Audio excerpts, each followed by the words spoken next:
This podcast is part of the Podcast Arcade Network. Hello and welcome to the Covert Nerd Podcast. Thank you for listening. It means a lot to me that you take the time out of your day to listen to the podcast. Go to covertnerd.net for all the details and ways you can get in touch with me, past episodes, social media links, and anything that's mentioned in the podcast will be at covertnerd.net. Also, if you like the podcast, please subscribe. That way you're notified when a new episode comes out. You can pretty much subscribe on any podcasting app that you like. Without further ado, let's dive right into the episode and nerd it up.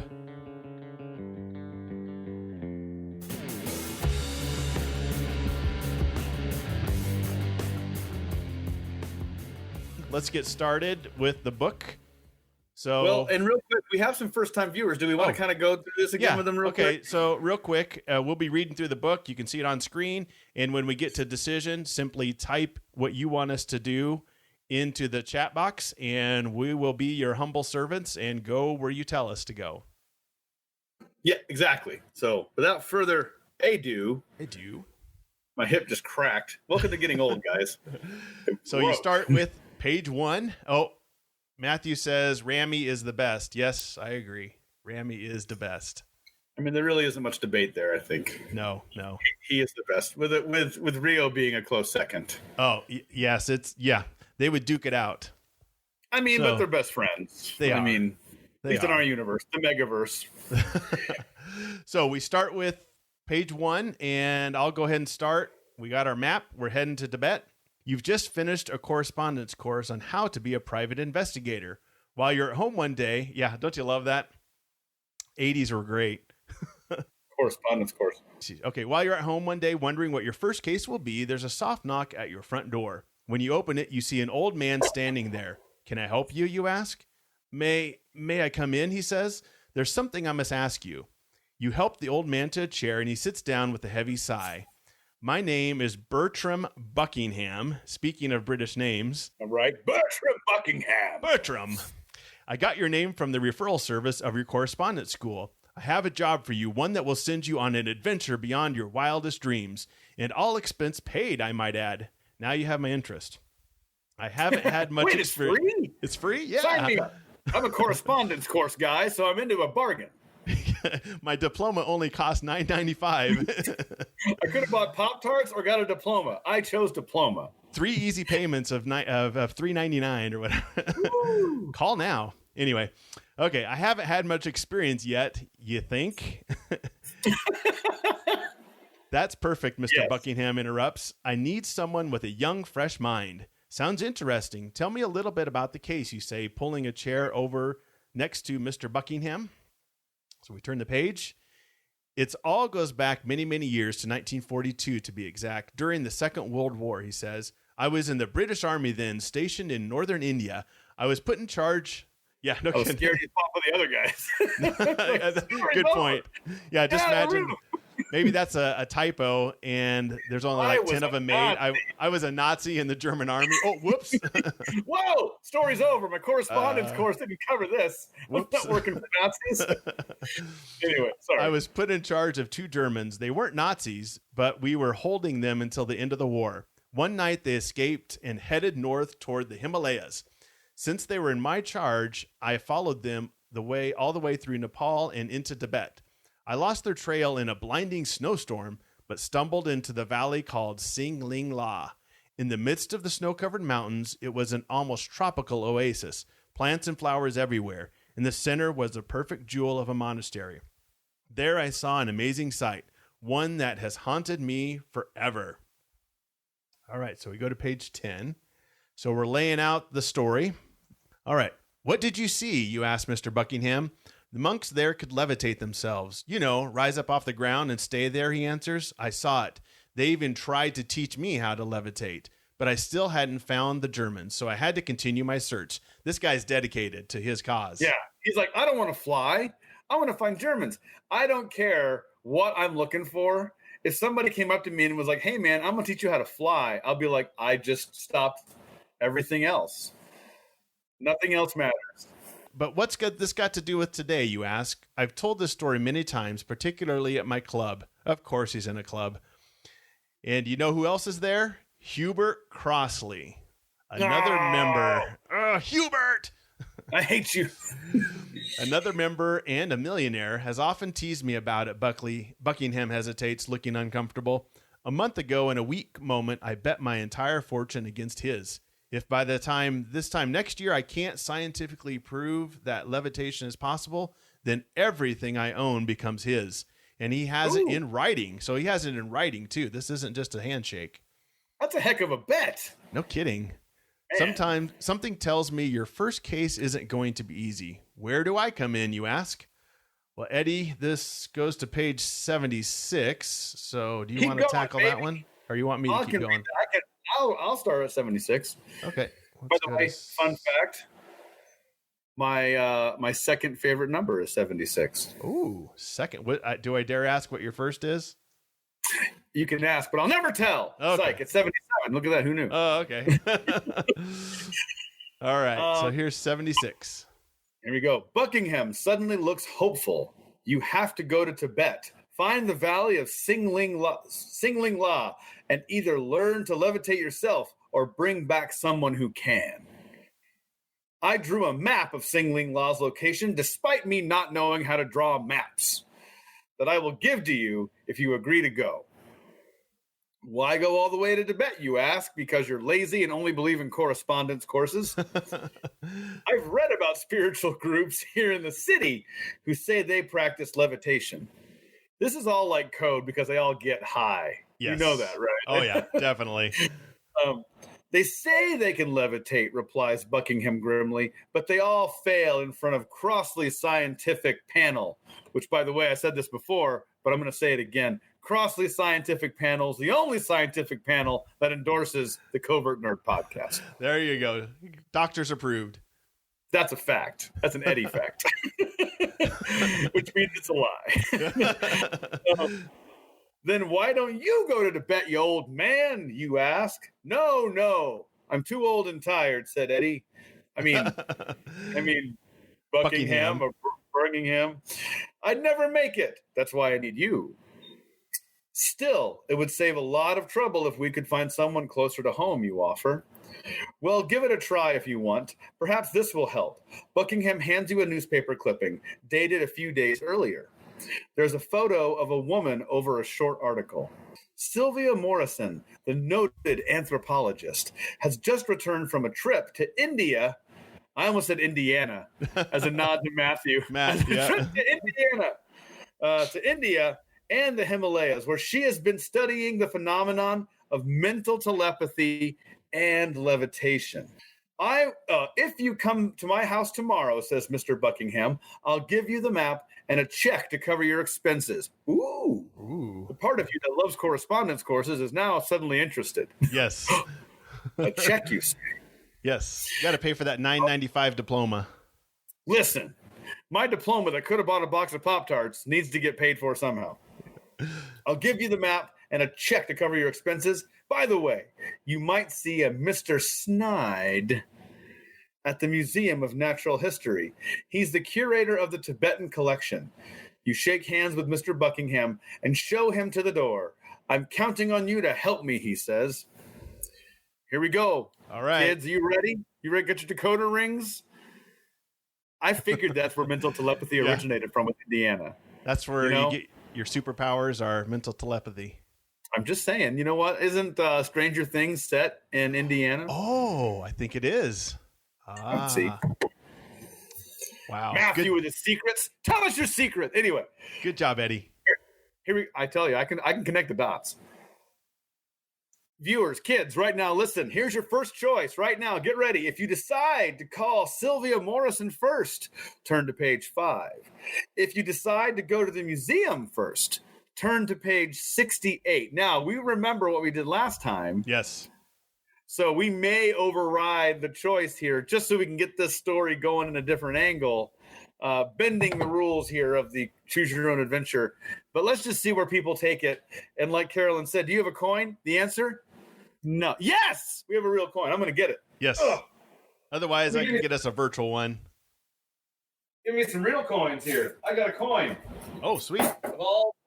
So I have a nice shiny quarter. Is that your life savings, Eddie?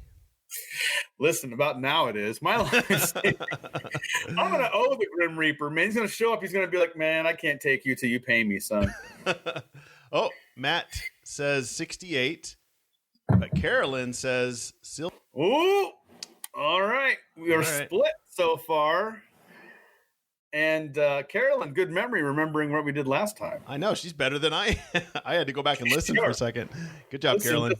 She's sharp. You know, you walk in, before you walk out, you're cut. That's right. You're like, I'm cut. She's sharp. That's how sharp she is. She'll cut you. So we're split. So we're going to do this. So call it. Heads is what, Lee? Heads is Sylvia. Heads. Heads. Okay. Sylvia, that's page 5.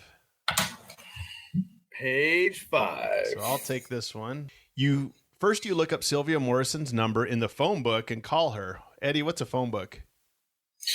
I think it's that thing that shows up on my doorstep when I don't want it, and I throw it straight into the recycling bin. Yeah. I literally don't even look at it. I pick it up and I just drop it in the recycling bin now. Okay. Just when we get done here, we'll explain to the young viewers what a phone book is, maybe. All right. You introduce yourself and ask. Yeah. You introduce yourself and ask her what she knows about levitation. That's a big subject, she replies. I have hundreds of reports on it in my files. Would you let me take a look at those files, you asked?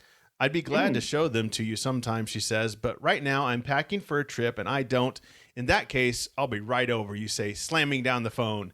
You throw on your jacket and sprint out of the house. At the corner, you hail a cab and give the driver Sylvia Morrison's address.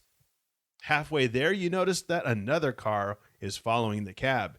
You wait and watch it for a while to be sure. Why would anyone be following you? Driver, you say, make a sharp right at the next corner. The cab driver turns. We got moxie. I like that about us. Exactly. We don't mess around. We're like 12 years old, and we have moxie. Cabby. Make a sharp right here. Make a turn. You might be 9 years old, but man, you're going to tell that driver where to go. This kid knows what he's doing. He must have had a correspondence course. The cab driver turns. After a few seconds, the other car appears around the corner behind you. Should you keep going to Sylvia Morrison's, or should you have the cab make another sharp turn and stop so you can jump out? So here we go again, another decision. If you decide to keep going in the cab, turn to page 4. If you decide to jump out, turn to page 20. So do we stay in the cab or do we jump out? Let your fingers do the walking. Boy, that takes you back. Good job, Carolyn. Yes. They even had the ad. They had a guy's fingers doing this. Little fingers. And it was so back in the day before Google, you had to actually physically go into a book and find the phone number based upon their last name. Yeah. And if you were a certain person and you got your name put in the phone book, if you were unlucky enough, somebody would pick you at random and shoot at you when you worked at the gas station that you worked at. Oh, my. And then remember the jerk? Yeah. Oh, yes. That's right. Well, we're split again. So Matt D says, keep going. Keep going. And Carolyn says, stay in the cab. Your head is fragile. She's looking out for her head. They're both agreeing. They're both agreing. Oh, stay in the cab. Well, no, Matt says. Stay in the cab. Yeah, you're right. I'm sorry. Yeah. Wow. No, man. you're good. I'm losing it. No, you're fine, man. I just punched the mic. If y'all heard that, I'm sorry. So I guess if that's the case, we just go to the previous page, page 4, right up here. Page 4, stay in the cab. Safety first, kids. Don't be jumping out of cabs. Yeah, don't be jumping out of moving cars. That correspondence course doesn't make you immortal. Or does it? Oh, what if it does, Lee? That would be great. All right. Okay, can I read this one? Yeah, go ahead. In the most anticlimactic beginning to a book, to a page, you stay in the cab. Yes. Soon it pulls up in front of Sylvia Morrison's apartment building, and you get out. The first thing you do is look back to see if the car that was following you is still there. It is, and it's shooting at you. No, there's no sign of it. Maybe it was just your imagination, and you weren't being followed at all. You go into Sylvia's building and ring her doorbell. The door opens a crack, just enough for you to see the woman behind it. She's tall and attractive, and you're 12. And you're 12. Okay.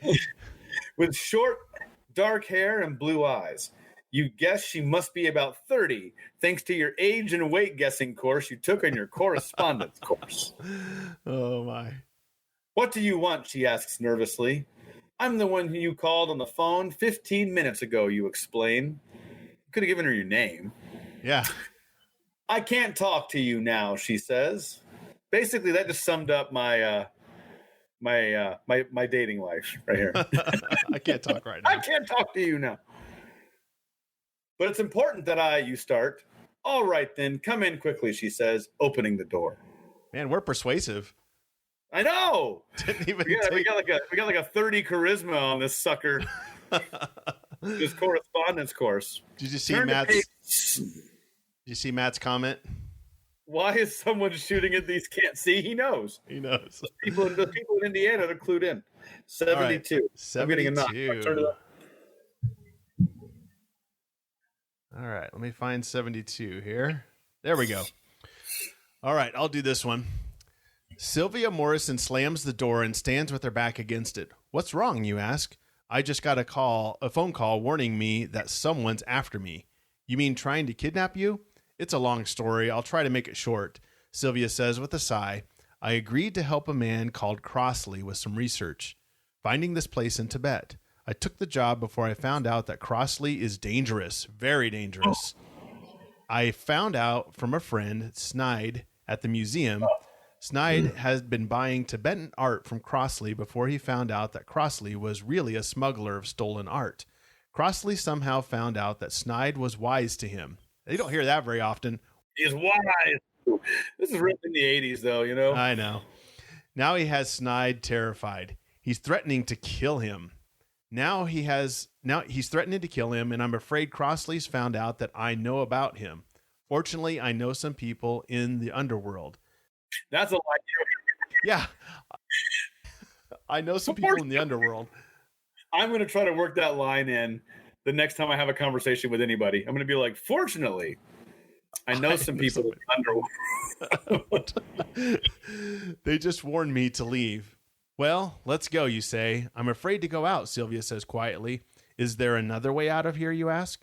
Only a fire escape in the back. In that case, you say, you take the fire escape and I'll stay here for a while and try to delay anyone who comes. It's not safe for you to stay here, Sylvia says.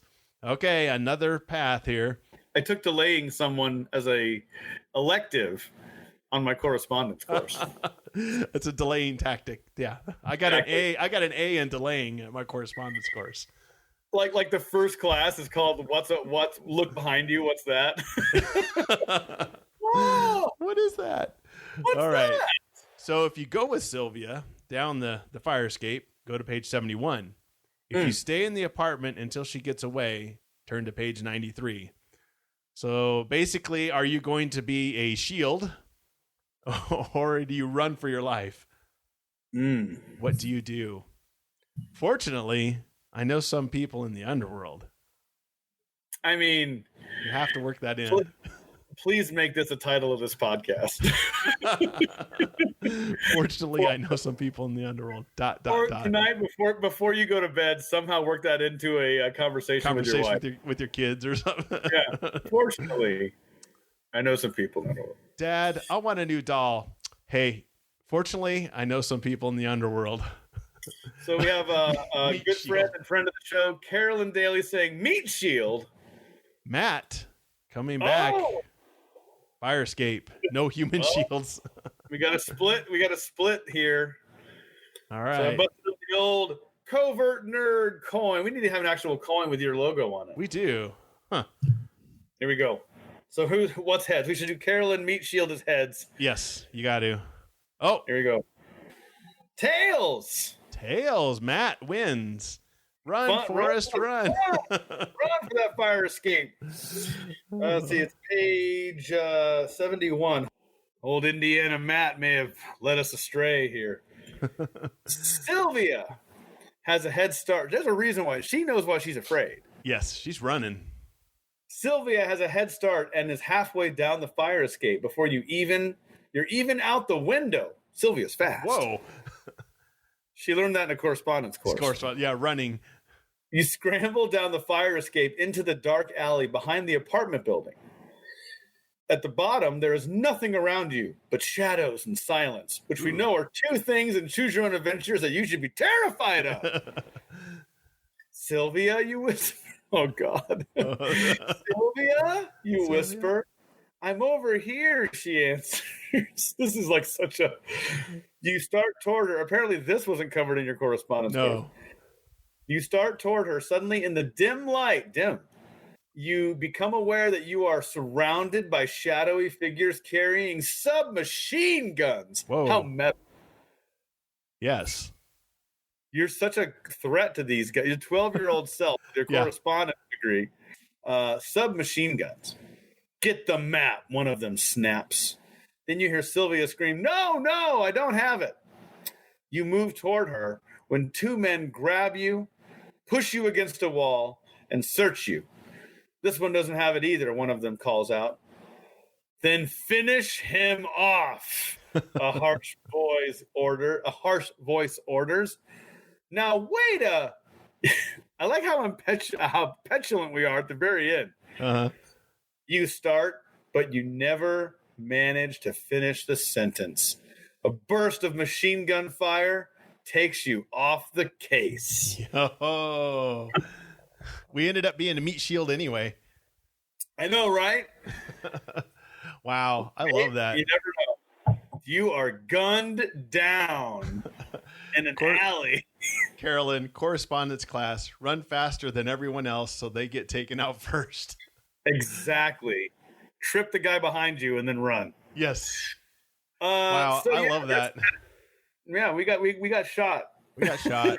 I love, like you said, we are very impetuous. Now wait a Now wait a minute. I mean, he doesn't even. Before you shoot me. Yeah, before you shoot me, you don't even get scared. 12-year-old is not afraid of a submachine gun from gangsters. I do applaud our moxie. Golf clap. It doesn't stop bullets.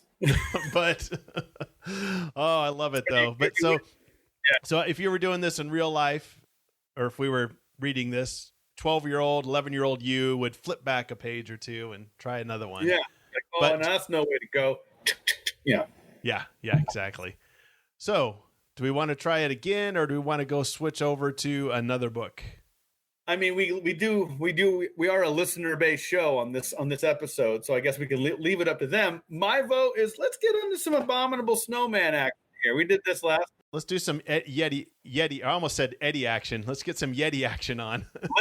Listen. I mean, you guys are getting some Eddie action right now. There you go. So let's switch over. We're still going to be in Tibet, so we still have our crampons. Put those crampons on. Cramp on, cramp off. Yes. Thanks to Carolyn for informing us what crampons were. Yeah, and Carolyn has this book. She can actually physically read along with this.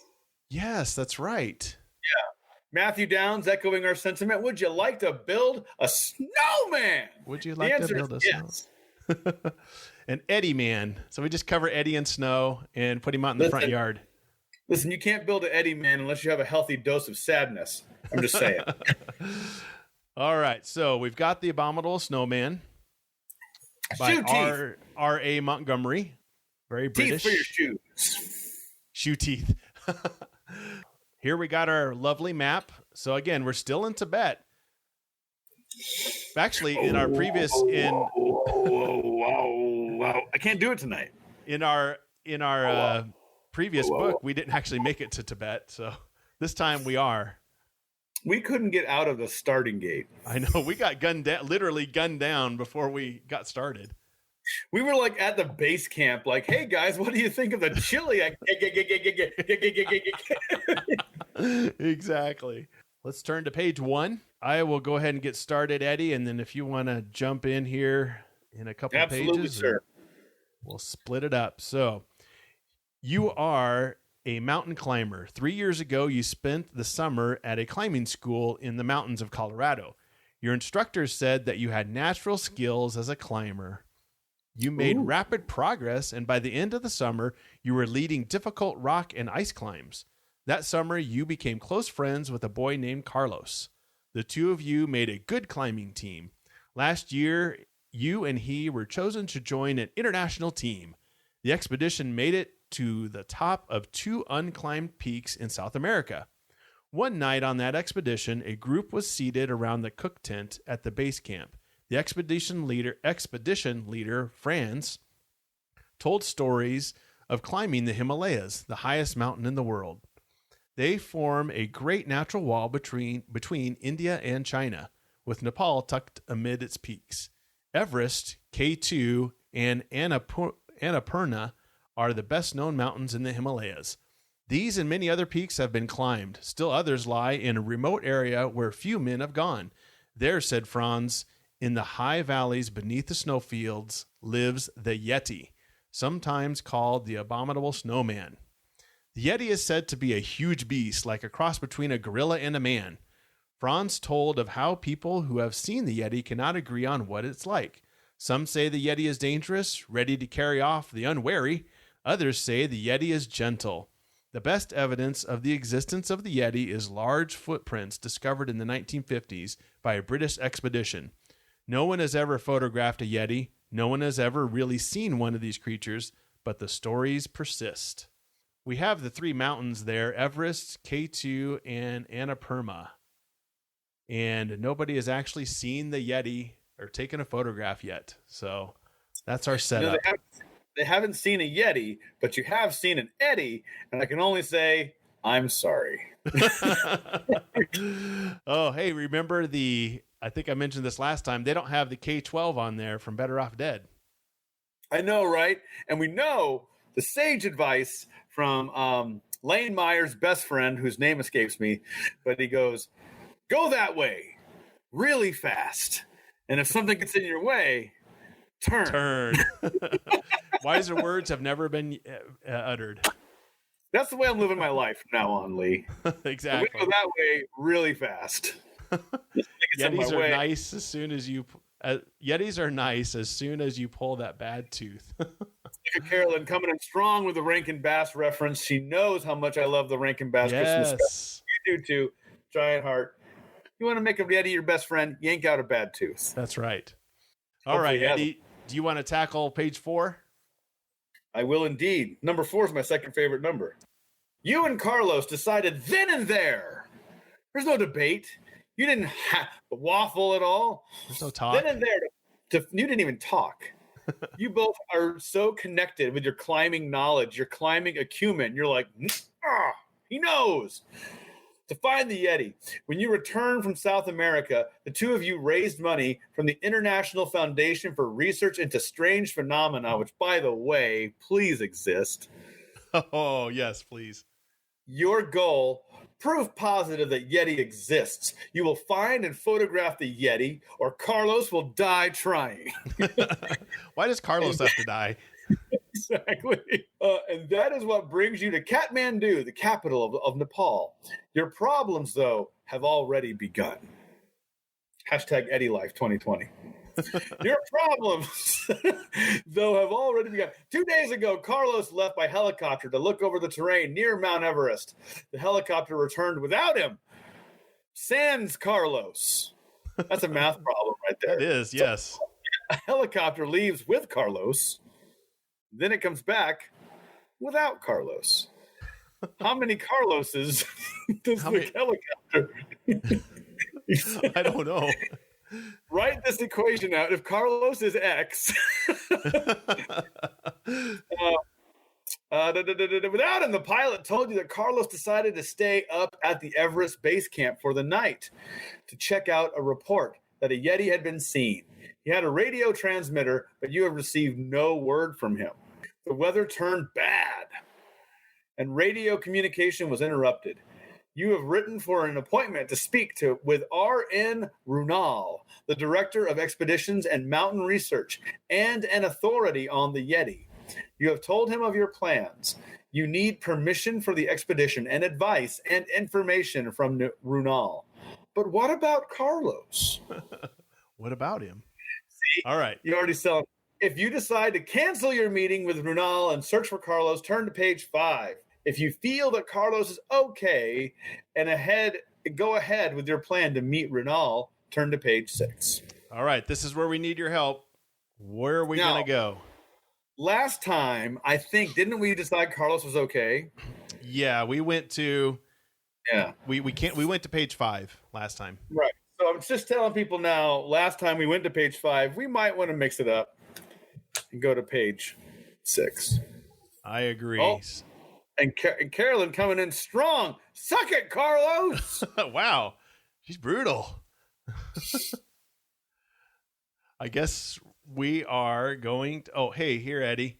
Yeah, that organization that he has, the acronym is IFRISP.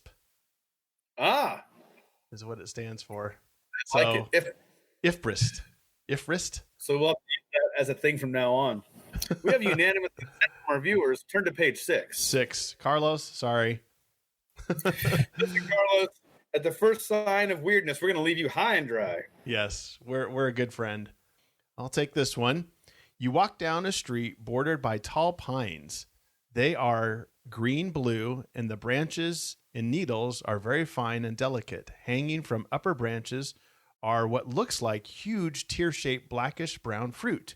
You stop and look up, wondering what they are. Then one moves, spreads giant wings, and flaps off. They're bats, the largest bats you have ever seen. You know what? We didn't do this last time. This is the one we didn't do. Yeah, we didn't do this. Well, we went to page 5. Bats? Yeah. We went to page 5 last time. All right, good. All right. You reach the foreign ministry and you are shown to a waiting room.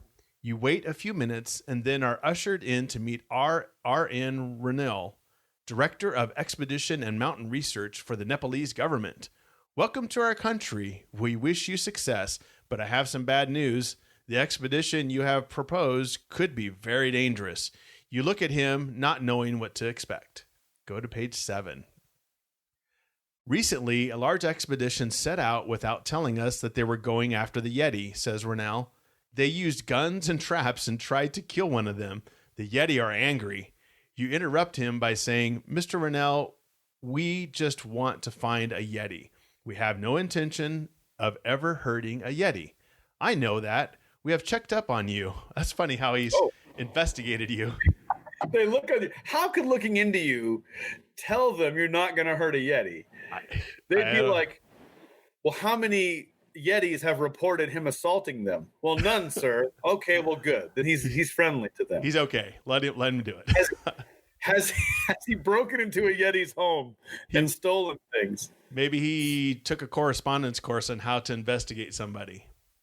Ooh, Yeti etiquette or Yetiquette, if you will. Oh, hashtag Yetiquette.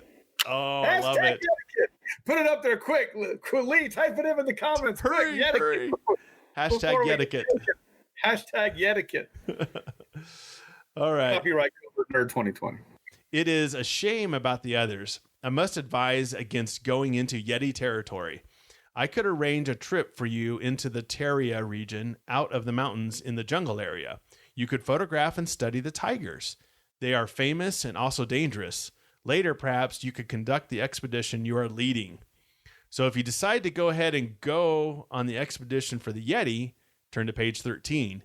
If you decide to postpone the expedition to let the Yeti calm down and go on onto the Terai region in search of tigers, turn to page 15. I like how they know the emotions of the Yeti. Right. They can already tell. He'd be mad. They'd be mad about that. You just stay back. Here it is. Hashtag Yetiquette. That's awesome. So Matt says the Tibet background checks are the Tibetan background checks are very thorough. They are. You know, I want to look at that on my next background check. Like, how many Yeti assaults has Eddie committed? None. All right. So Matt says page 15. Oh, go for the tigers instead. Let them calm down. So they treat, you kind of notice they treat the Yetis like little children. Okay, we just need to give him some space and kind of he's had a bad think day. through. Listen, he's a little He's a little. I can't even think of a Yeti pun for being tired. He didn't take his medication today. He's a little grumpy. His Yetication. What's up? His Yetication. Hashtag Yetication. Take me to the Yetis. Oh, we have come for the Yetis. Take me to the Yetis. Yeah, okay, so we're split. It's Matt. This is a battle between Matt and Carolyn. Matt and Carolyn tonight cannot. Oh, they agreed once. Oh, that's true. Ding, All ding, right, ding. So Matt will give heads since he went first. Yes. And Carolyn will give tails. First, so heads, we go to page 15. 15. Tails, we go to page 13. Yep. Tails. Oh, we're going to the Yeti. All right. Take me to the Yeti. He didn't eat his spaghetti. Then Matt killed us. Ooh. All right, here we go. Is this me then? Page what? 15? This No, is 13. 13. All right. All right, here we go. I appreciate your warning and kind offer of the alternative to go to the Terai, you say. We are committed to this expedition. We will search for the Yeti and with openness and friendship. I made a friendship bracelet, a Yeti-sized friendship bracelet, and I'm going to give it to him. R.N. Renal nods his head and speaks quickly to his assistant in Nepali, probably. I put the wrong emphasis on the wrong syllable. Within minutes, you have the necessary papers for the expedition stamped in the proper places, because your correspondence course on stamping was very thorough. Showed you where to go. With the official seal of the Nepalese government. As you shake hands before leaving, he stops you. If you are determined to go on your expedition, it could be easier and safer if I come with you. Oh. What should you do? Okay. If you accept Runal's offer to join you, turn to page 23. If you decline this offer, turn to page 25. I like Matt's comment. He didn't eat his spaghetti. Have you seen the Yeti in the spaghetti game? I know of it. I've seen it. Yeah, I have not played it, but we have that. It's pretty fun. Do you really? Yep. Our daughter got it. The Venn diagram of Yetis actually eating spaghetti, I don't know if that really ever happened yet. We should make it happen. I like how fast that you get your papers signed and stamped and everything. In the proper places. Yes. So do we want Renal? So we just ditched Carlos, but we're going to pick up Renal possibly. Carlos could be dead on the side of a mountain, and we're already replacing him with Renal. Man, we are horrible. We're not good friends. No. I'm telling you. You know, we may have taken a correspondence course in this, but we have not taken a correspondence course in friendship. We got last place in the correspondence class for friendship. Worst friend award goes to us. All right. Carolyn says take him. 23. She's saying 23. Let's see what Matthew comes in. Let's give him about 30 seconds or so. Otherwise, we're going to go with Carolyn. Go with R. Yep. Matt says go with R. We have consensus. Look at that. Yay. He could be dead. Exactly. Okay, so page 23. You find Carlos, his dead body, and you cut him open like a tauntaun and sleep inside. Or we cut up Carlos, and he's part of our lunch now that we take with us. You've resorted to cannibalism. Yes. Good job. That's what they do in the 80s. I know, man. That's where it goes. So we're taking it with us. 23, huh? Yep. Let's see. So that'd be me. Now that he is a member of your expedition, Renel sends out a government team to set up your base camp and find Carlos. Oh, okay. So we're going to find Carlos anyway. Oh. We've got connections. I guess. In a few days, Carlos has rejoined you. Oh, okay. He's Carlos. back. Listen, I don't want to weird you out, but we were talking about sleeping inside your corpse and maybe even eating you. just letting you know. You're alive, bro. We don't have to sleep inside you like a human sleeping bag, and we're not going to turn you into a Lunchable. Oh, man. In a few days, let's see. Okay, so all three of you are out on the trail. Renel turns out to be a wonderful companion. 6 porters carry your food and tents and supplies. Man, Renel has got connections. He found Carlos. He sent a government team ahead of us, and he found 6 people to carry all of our stuff for us. When you said they carried your food and tents, I thought you said they carried your food in tents, and I was like, they're like carrying, like, oh, I'm carrying apples. Oh! Whoa, that's so awesome. intense. I know, intense, tense, and tense, and tense. Yes. So this leaves you free to explore the steep valley sides and small villages along the way. The days are long. You begin at first light and go until 6 in the evening. Your legs ache from the constant pounding as you walk along the narrow trails which have served these Nepalese people for hundreds of years. Above you are bright blue skies dotted with clouds. The snow and the ice flakes of Lhotse, Pumori, and Everest rise above the green of the lower slopes. Go to page 24. Well, Matt says that we're going to die. And then Carolyn says, well, I mean, we still could do that. So Carlos stew is still an option. Carlos, don't you get comfortable. I'm still sharpening my knife, and I got my Carlos all seasoning. Hey, Carlos, ready. We'd love to have you for dinner. I mean, we'd really love to have you for dinner. Oh, man. Oh, what goes good with Carlos? Yes. Cooking with Carlos. Oh, no. All right, page 24. Is that what we picked? Yeah. Okay, I'll go ahead and do this one. As you approach a village, Renell points out a large building with a red roof, which stands above a small, neat houses clustered about it. That is the monastery where they live, where there lives a monk, a Buddhist monk, who has seen and lived with the Yetis. But I thought no one had really seen one. I thought no one alive had spent time with the Yeti. Renell answers, it is a well-kept secret. Those who share the secret knowledge of the Yeti are pledged to reveal this knowledge only to appointed people. You and you alone are one of the appointed. Now we're one of the appointed. I like that. We went from not being appointed to being appointed. This guy has got connections. Man, we stumbled upon a great guy here. All right. I need a Renell in my life right now. Yes. Hashtag I need a Renell. Hashtag I need a Renell. I'm doing that, right? It has been seen in the stars. It has been read in your hand. What do you mean? Who saw it in the stars and who read it in my hand? Renell does not answer for several minutes. Then he speaks. If you accept the secret knowledge, your life will change. You will never be the same. Decide now. If you're ready for the secret knowledge of the Yeti and the responsibility that goes with it, turn to page 41. If you reject the offer of secret knowledge, turn to page 116. Wow. Now, before you decide, I'm telling you right now, my choose your own adventure sense is on fire right now. This is at a point in the story. Yeah. Where Lee, with the deep nod, look at the knowing glance on Lee right now.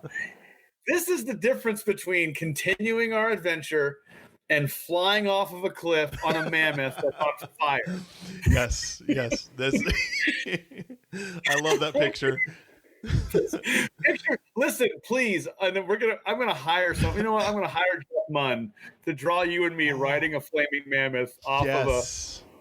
Yes. We need that. Al, we need to get a hold of Al or somebody. Right. The bottom line here is this is where you got to tune in your choose your own adventure sixth sense that things in the story are getting a little hot, a little spicy. You're at a crossroads right now. We are at a crossroads. Carolyn says, give me that Yeti knowledge. Give me that knowledge, dim knowledge. She's ready for the Yeti. Ready for the Yeti. I'm trying. Carolyn says, go get it. We got a couple more viewers. We'll wait a few more seconds. If not, if we have a split, we'll bust out the old covert nerd coin. Otherwise, we'll go seek that Yeti knowledge. Definitely. Knowledge. It's unanimous. Well, it's unanimous at this point. So, all right. The Yeti knowledge, page 41. So, dude, I would have to be in Nepal. If I was in downtown Omaha and someone offered to give me Yeti knowledge, I'd be like, yes. Yeah.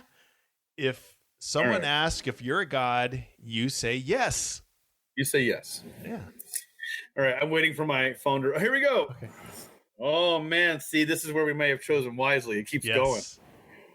I gladly accept your offer, you say, with a boldness that belies the fact that you're 12. I'm ready for the knowledge. Come with me, he leads you to the monastery. Carlos stays behind because we are jerk friends. Yes, again. We fail the test every time. I know. You and Renal enter the monastery through a huge wooden door. It is very dark inside, but you make out the figure of an old man seated on the floor. Behind him is a statue of Buddha. The man welcomes you and motions you to sit before him. You see that he is wearing the robes of a monk. You are served yak butter tea. Just so you know, the worst tasting tea on the planet. It tastes like your grandpa's armpits. How many times have you tasted your grandpa's armpits? I'm going to be honest, once. And I never want to taste them again. It was an accident. You're a kid, you're running with your mouth open, and grandpa's stretching this morning. It happens. Yeah. Like, oh, what a day. I try not to think about it. You try not to think about it. I tried to forget about it, Lee. I shouldn't have mentioned it. Yak butter tea. Dude, if you were at the store and you saw a package of yak butter tea, would you even buy it? I guess you do. Do we need to hashtag that right now? Hashtag yak butter tea. Oh, okay. Yes, I'll do that. You finish. Yak butter tea. No, I just the minute you put it out there, someone else will take it. Yak butter tea. Hashtag courtesy of Covert Nerd Podcast. Oh man. A thick broth that you find hard to swallow. Although, you know what? I will say yak butter tea, I'm picturing hair sticking out of it. Oh, yeah, true. It's a hairy tea. It is. Listen well with heart, head, and body. Listen with eyes more than ears. Heed the cry of the Yeti, the old monk tells you. You can hear bells in the distance and wind in the pine trees just outside the window. It is beautiful. It offsets the fact you just drank the worst thing you've ever tasted in your life. Oh. You sit for what seems like hours because you're holding back your puke. Listening with your whole being. Finally, the monk speaks. Time now to go on the next journey. All right. If you agree to take the journey, oh boy, turn to page 52. If you decide that you are not prepared to change your life forever, turn to page 61. Knowing you just drank the most chunky gruel grog you've ever tasted in your life. And that's only round one with this crazy son of a gun. Exactly. I think you've drank yak butter tea, so I think you've already headed down that journey. I agree. I'm of two minds here. I'm literally two hearts living in just one mind, to quote my favorite recording artist, Phil Collins. Yes. File that away. You did. You just drank like garbage water with hair sticking out of it. And so it's like, well, I came this far, but also that was the first thing you had to do. What's the second thing you're going to have to do? You know what I'm saying? Now's the part where we cut off our hands, and you're like, but I need these. I need these. How will I do correspondence courses without my hands? Oh, hey, Brent said if he admitted to armpit tasting once, he's done it twice. That's funny. That is, I like his logic, but it's true. It's only one time. One time, running with your mouth open as a kid, you're gonna land on some grandpa armpit. I'm just saying. Oh, look at Matt. He's quoting some Ren and Stimpy Yak Shaving Day. See, he knows. Then Carolyn, you've been shroom teed. Carolyn knows it's happened. It's like, oh, by the way, I put something in the punch. Oh, what was it? Yak butter. Yak butter. Brent says we're not prepared. Oh, he's saying don't. Matt's saying don't stop believing. So this is going to be a split decision, I think, because Carolyn's going to pursue that ultimate knowledge, I would say. I kind of want to go on the journey. I want to jump off the cliff on top of a mammoth while you're on fire. Are you going to invoke Covert Nerd creator? No, because we are of the people. So we listen to the people. We the people. We are humble narrators on this journey. Oh, Carolyn says go. We're split. Split. Man, this coin's getting a workout tonight. Look at this thing. It's sweating. All right. If we take the journey, that's heads. Tails, we run. We swallow our yak tea and walk away. Oh, wait, no, never mind. Matt says go. Oh, Matt is changing his mind. I even flipped the coin. Matt is changing his mind. But no, actually, Brent and Carolyn and Matt all voted. So Carolyn and Matt said to go. All right. So Matt broke the tie. This is your read now, isn't it? Yes. Renell is still with you. He taps you on the shoulder and you rise and follow him to the back of the monastery. Behind the golden Buddha, the heavy smell of rose-scented incense fills the air. The Yeti, the Yeti are guides to Shangri-La. They take the chosen people to this hidden valley, which you may have heard of, and only a few have seen. You nod, wondering what comes next. One last chance, my friend. Turn back now and live a normal life with your friend Carlos. Go ahead and accept the life of the secret world. Man, they're really burying the lead on this one, aren't they? Yeah. Look at that guy with the Tibetan the throat singing again. Whoa, whoa, whoa, whoa, whoa, whoa, whoa. Here's the thing. We've gone too far. We have to go. We can't keep messing around. This is that really, do you want to go? Yeah. Do you really want to go? Do you really want to delete that file? That's where they got this from. Do you really want to delete that file? We do. We do. All right. We'll let them comment again. Guys, they're hitting us with a trick one. Do you really want to change your life forever? Don't stop believing it's a journey song. It's a journey song, and it's frankly a good philosophy to adopt. Yes. For without hope, Lee, what else do we have? Nothing. But Yeti and wine. And yak tea. Yak tea, which is thick. It's thick. I bet you it's like loose, runny peanut butter. Oh, with hair in it. Hairs, dude. You can't say yak anything and not have hair in it. I know exactly. Do we go on the journey or do we turn back now? I mean, I know what I want to do, but we don't really have any real comments from the viewers, so we have to kind of wait for the feedback. We're giving you guys 30 seconds before we invoke covert nerd privilege and protocol. Make a decision. Protocol, we call it. Oh, Matt D says, "Keep going." Which I agree. Done gone this far. What are you messing around with, you pussyfoot? Keep going. You drank yak hair. I mean, once you've drank yak hair, it's done. I wonder what Carolyn wants. I can't quite read where she wants us to go. I'm not sure. I think she says go back, right? I think she said go back. Yetis, man. Yep. We're going to Shangri-La. All right. All right. So that is page 70. So I think that is you, Eddie. It's my third favorite number. 70 Yeti. Here we go. 70. Yeah. I am ready. Runal, you say as you backhand him across the face. Because you're 12. Put me in the game, Runal. Get me in. I'm ready, coach.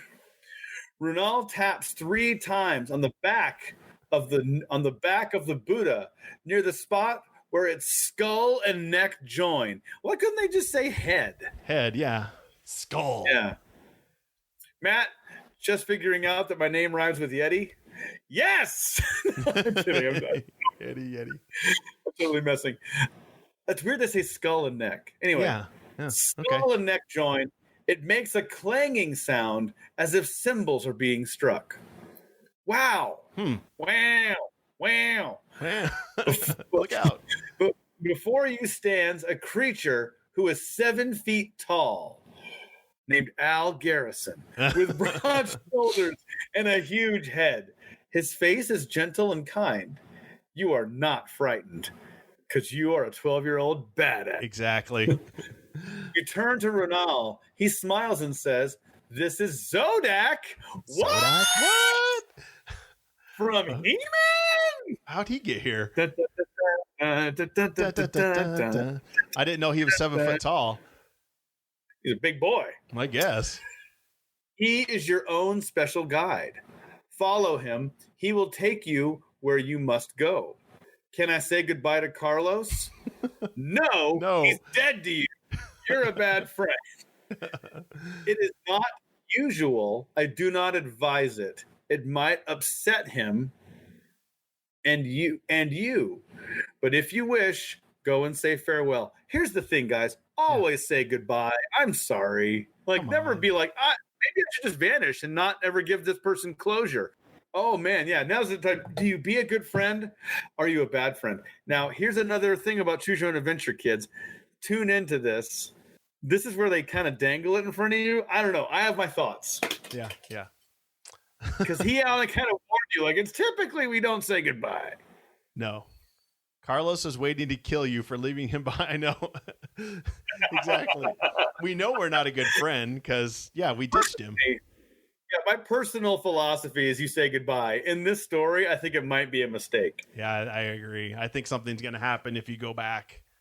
Carlos, I need to say back goodbye to Carlos. Because, Carlos is going to be there with a knife. Like, you abandoned me. He finally snaps. Or Zodak, peels you like a banana because you broke protocol. Yeah, because no. Just think how Carlos feels. You left me at the base. I can't go see the Yeti. You're like, I know. Like, hey, Carlos, cool news. I get to see the Yeti. You're left behind. Sorry, pal. Yeah, okay. Brent says go, and Carolyn says go. So I think this is you, sir. All right. So we don't bid Carlos farewell. We're going to 91. Hey, Carolyn. This isn't Choose Your Carlos Adventures. Exactly. That's absolutely true. 100%. All right. So we go to page 91. Zodak motions you to follow. He takes one giant step into the air. You look with amazement as he hovers a meter off the ground. Then you step up into the air, and you, too, are suspended above the floor of the monastery. You're levitating. So we accomplished our goal. Yeah. Wow. These are so connected. That's awesome. Anyway, whoosh. The two of you zoom out of the monastery, right through the walls, up into the sky. You travel at unimaginable speeds. You climb at a dizzying pace until the two of you stand on top of the sharp, icy crest of Mount Everest. Below you stretch glaciers, mountains, valleys. You see the world from the top. Zodak points to a narrow slot near the topmost point of Everest. He says, "That is the route to Shangri-La." He takes 3 steps, enters the slot, and disappears from sight. Turn to page 96.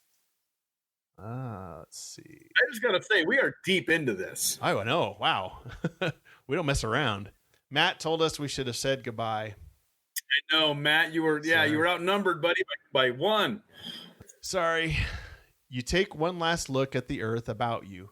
You see the clouds rolling up from the flat, dry plains of the Punjab in India. You see the curve of the earth. You see the contrail of an airplane far to the south. Then you step into the narrow chute. It is warm, glistening with the shine of a metal unknown to you. You seem to hover in space in the narrow metal tube. But in truth, you're moving at a great speed down through the center of Everest. There's a rose-colored glow around you. Where is Zodak? Some guide, leaving you alone. What's next? Turn to page 99. Oh, man. All right, Eddie. I know, we're going. 99. With a gentle... Man, we're deep into this sucker. I know. I don't know. With a gentle bump, you come to rest. In front of you is a clear glass door. You push it open. There stands Zodak. Come. Welcome to Shangri-La. You walk out into a dark green valley surrounded by low-lying hills. In the distance are high mountains. Sorry, I was going to make fun. Because they smoked marijuana. One of them looks like Everest. You hear music unlike any music you've ever heard before. It is somewhat like the sounds in the monastery, the bells and wind. The sunlight is warm and relaxing. Zodak hangs out with He-Man and leads you down a long trail to a 7-story building. It seems like a fortress, but it is painted white and red and gold. There are no soldiers, no guns. What kind of society do you live in? I know. Only people who smile and greet you as though you were an old friend. It seems so natural. You turn to Zodak and you get a shock. His form has changed. Man, they did put something in that T. They did. Now he is a mirror image of you. What does this mean? Although you never find out about that, you learn about many things as you stay in the valley. You have the chance to try many activities you could never try before, but only what is available in the valley. You learn to be contented within the limits of the small valley. Second thoughts? This is already taking a weird turn. Okay. So 107. 107. One last chance. Is that it? Is that what you want? Okay, you're on. Out of the valley of Shangri-La and back to the real world. Is it different? Can you do whatever you want? Can you fulfill your dreams? Can you enjoy your life completely? Or must you be content within limits? The end. I don't quite. Okay. The last 2 pages. Oh, thanks, Matt. He's got to put kids to bed. Thanks, Matt. Good. He'll catch up. The last part will make no sense to you, buddy. Yeah, no kidding.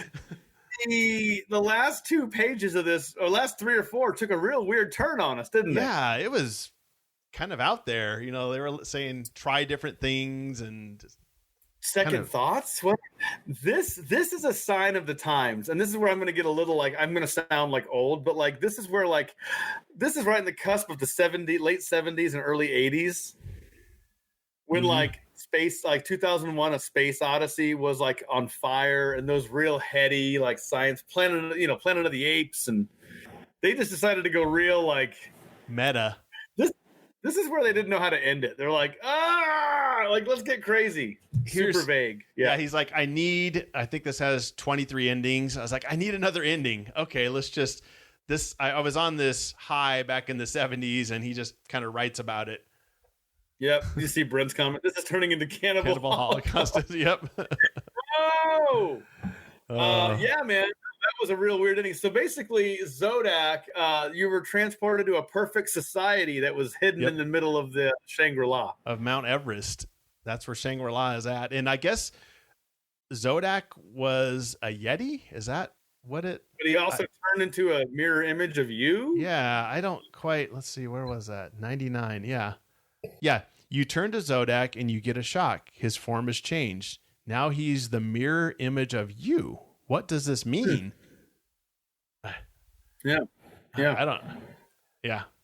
See, never a dull moment in a choose your own adventure book. You can die a fiery death, or you can go on a semi-peyote trip, I guess. Listen, this is funny. You were a Yeti the whole time. Yeah. I kind of like that. Listen, and how many stories can you say in one night we got gunned down in an alley by a bunch of submachine guns? Yes. And then we went into a different dimension with a Yeti. on an acid trip almost, I think. Through a metal tube that took me through the middle of the earth and spit me out into a perfect valley. By the way, you wake up in the warmth of Zodak's stomach, says Brent. Oh, we wake up food. Oh, no concussions. No concussions. Hey, yeah. Zero concussions on this episode of Covert Nerd. What was in that yak tea anyway? Exactly. Dude, that yak tea, I'm betting you that's the real thing one. Yeah. I'm putting that hashtag 0 concussions. Yes, Carolyn. Yep. 0 concussions. Well, that was fun, Eddie. I love this one because we also completed our task from the previous book by seeing levitation. So we kind of... Right. You know, it took us a whole other book to get there. Yeah. Yeah. But we were still in Tibet, technically. Hey, and we didn't die. We didn't get gunned down. Didn't die. Didn't get killed. No concussions. I call this a win. Exactly. On the old Covert Nerd Choose Your Own Adventures. Well, this has been fun, Eddie. We got to do it again in 2 weeks. So if you're listening, watching, keep an eye on the Eddie and the Star Cruisers Facebook page, the Covert Nerd Facebook page, or the Covert Nerd Twitter account. I try to announce it ahead of time so you can know when we do them. Usually at 8 or 9. Depends on how life how life happens. Oh, Yep. Oh, Brent says, let's admit it's yak urine. Okay. it had a little bit of yak pee in it. You know it did. Just a little. He's a little diabetic. You're like tasting it.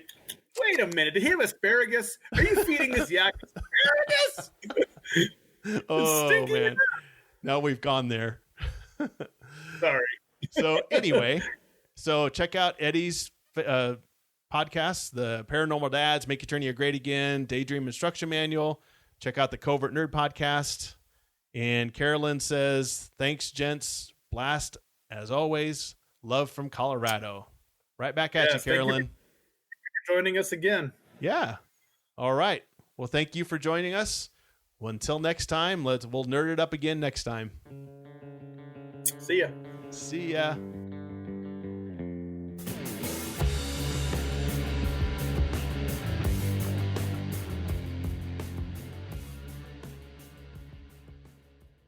We live. Sometimes we die. Let's do this. Doug Holmes is also watching from Central Nebraska wastelands. Yes. Dang, and get concussed. Listen, getting concussed is about 40% of a choose-your-own adventure. But you do come away with a correspondence course diploma. Yes. But we'll God get to bless that. the correspondence courses. And good old Matthew Downs. Yes, Hey, everybody, sit back. So, Matt, yes. Hey, Matt is the host of the 60s Reboot podcast. Ah, He's a good guy from Indiana. A fellow podcaster. He from is. Indiana, though. Ooh, Indiana. some He rough actually- characters from Indiana, I hear. He listens to Mega. I can only apologize to Matthew for his abused ears from listening to Mega. Not to pimp my show, well, one of my shows, but Mega will be doing a triumphant return starting very soon. So speaking Handful of days. Speaking of starting,